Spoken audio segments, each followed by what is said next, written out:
ایک شخص نے نا ایک بندے سے قرض مانگا. اس نے کہا مجھے قرضہ دو. وہ کہنے لگا کہ کتنا قرضہ؟ اس نے کہا 1000 دینار. دینار سونے کا ہوتا تھا، درہم چاندی کا ہوتا تھا. 1000 دینار چاہیے. اس نے کہا کوئی گواہ ہے تیرے پاس؟ غریب کا گواہ بھی کوئی نہیں بنتا. کبھی الجھ جائے نا کو بندہ تو کئی اپنے بھی کہہ دیتے ہیں کہ ہم اس کے قول فعل کے ذمہ دار نہیں ہیں. ایک غریب آدمی کو قرض کی ضرورت پڑ گئی، 1000 دینار چاہیے. میں کہہ چکا ہوں کہ درہم چاندی کا ہوتا تھا، دینار سونے کا. 1000 دینار لینا ہے. جس بندے سے اس نے کہا، اگرچہ وہ نیک بندہ تھا، اس نے کہا یار 1000 دینار دے دو. تو کہنے لگا کوئی گواہ ہے تیرے پاس؟ وہ کہنے لگا غریبوں کا گواہ کون ہوتا ہے؟ ہاں ایک گواہ ہے. کہا کون؟ کا میرا رب، وہ تیرے اور میرے بیچ گواہ ہے. اس نے کہا کوئی کفیل، اگر تو پیسے نہ دے سکے تو وہ بعد میں دے دے، یا تجھے کچھ ہو جائے تو وہ دے دے. اس نے کہا کفیل بھی میرا اللہ ہی ہے. میرے پاس اگر ہے تو رب کریم کا نام ہے، اگر اعتماد کر سکتا ہے تو کر لے. بندہ نیک تھا. اس نے کہا رب کے نام پہ، رب کی کفالت پہ، اللہ کو گواہ بنا کے میں تیار ہوں تجھے 1000 دینے. اس نے 1000 دینار دے دیا. وقت واپسی کا طے ہو گیا. وہ چلا گیا پیسے لے کے. اس نے پوری محنت کی کہ میں نے وقت پہ پیسے لوٹانے. پوری محنت بھی کر لی، اللہ نے مدد بھی کر دی. پیسے بھی اس تاریخ کو اسے مل گئے. بعض لوگوں کا تو لوٹانے کا دل ہی نہیں ہوتا. فرمایا حدیث پاک میں کہ تو لوٹانے کا ارادہ کر، رب تیری مدد بھی فرمائے گا. لیکن یہاں بہت سارے لوگ کہتے ہیں خیر ہے، ارادہ ہی نہیں. تو پھر جس طرح کا بندے کا گمان ہو، رب بھی اسی طرح کا معاملہ فرماتا ہے. اس نے پیسے جمع بھی کر لیے اور واپس دینے کو تیار بھی ہو گیا. لیکن رستہ بحری جہاز کا تھا، کشتی کا تھا. دریا کے راستے واپس آنا تھا. اب وہ جب آ گیا دریا کے کنارے تو بڑی کوشش کی، پر وہاں اسے کوئی کشتی نہیں ملی.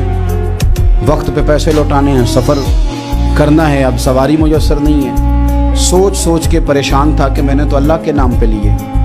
اچانک دل میں ایک تجویز آئی. اس نے ایک لکڑی لی، لکڑی کو اندر سے کھولا، 1000 دینار اس میں بھرا. بخاری پڑھ رہا ہوں. اور ساتھ ایک خط بھی لکھا کہ یار میں پیسے پہنچانا چاہتا تھا پر مجھے کوئی چیز نہیں ملی دریا کے اس پار آنے کی. اللہ کے نام پر تیری طرف روانہ کر رہا ہوں. اور یہ کہہ کہ وہ لکڑی دریا میں رکھ دی. وہ لکڑی ڈوب گئی ہے. واپس آ گیا. وہ جس نے پیسے لینے تھے وہ عین مقررہ وقت پر دریا کنارے آیا. صبح سے سرے شام تک اس نے انتظار کیا. دل ڈھلنے لگا تو دل میں خیال آ گیا کہ یار نہیں، اس نے دینے ہی نہیں، جھوٹا وعدہ کر گیا، پہنچا ہی نہیں وقت پہ. اب جب واپس لوٹنے لگا تو اچانک دریا میں ایک لکڑی تیرتی ہوئی دکھائی دی. کہنے لگا لے جاتا ہوں، شام کو روٹیاں پکانے کے کام آئے گی.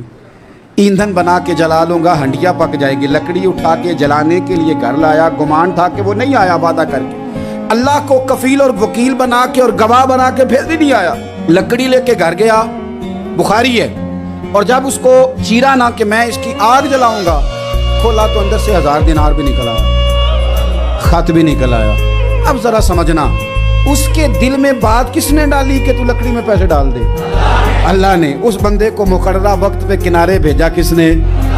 لکڑی صرف اسی کے ہاتھ آئی تو یہ بندوبست کیا کس نے؟ اللہ نے. گھر جا کے چیری تو پیسے بحفاظت اس تک پہنچائے کس نے؟ تو پھر ہمیں بھی توجہ اللہ کی جانب ہی کرنی چاہیے. ہمارے پہ دل کی توجہ رب کی طرف ہی ہونی چاہیے نا. ہمیں ادھر ادھر جانے کی، دیکھنے کی، بندوں پر غور کرنے کی ضرورت کیا ہے؟ وہ پیسے پہنچ گئے. یہ وہاں اپنی جگہ پہ پریشان تھا. اس نے 1000 دینار اور جمع کیا.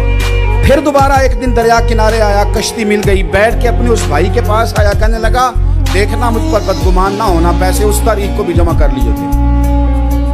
دریا پہ آیا تھا پر کشتی نہیں ملی تھی. پھر میں نے نا لکڑی میں ڈال کے خط ڈال کے تیری طرف بھیج بھی دیے تھے، لیکن آج میں پھر لے کے آ گیا ہوں. وہ کہنے لگا خوش ہو جا، جس رب کو تو نے میرا اور اپنا گواہ بنایا تھا اس رب نے میرے تک پہنچا بھی دیے ہیں.